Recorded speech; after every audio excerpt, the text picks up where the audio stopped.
बड़ी खबर आपको बताएं, इस बीच देश में आजादी के बाद पहली बार जाति जनगणना कराई जाएगी। केंद्रीय कैबिनेट ने जाति जनगणना को मंजूरी दी।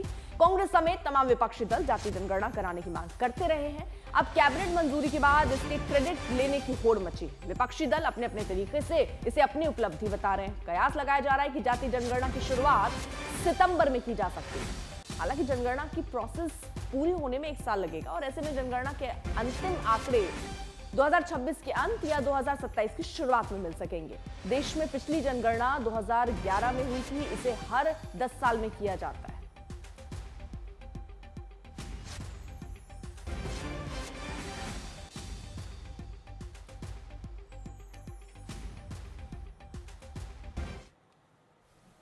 मैं उनको इससे निवृत्त रहने के लिए परामर्श देता हूं। इनकी नकारात्मक मनोवृत्ति देश की प्रगति की साथ नहीं रहेगी। वो उससे वंचित रहे। देश सबसे ऊपर है। आज प्रधानमंत्री नरेंद्र मोदी जी के नेतृत्व में एनडीए की सरकार तेजी से उस लक्ष्य को लेकर आगे बढ़ रही है। मित्रों, प्रश्न सादर आमंत्रित है प्रज्ञा।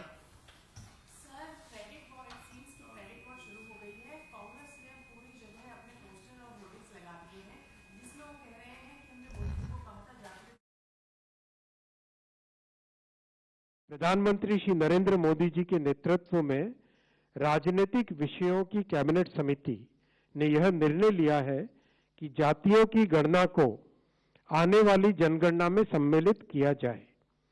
यह इस बात को दर्शाता है कि वर्तमान सरकार देश और समाज के सर्वांगीण हितों और मूल्यों के लिए प्रतिबद्ध है।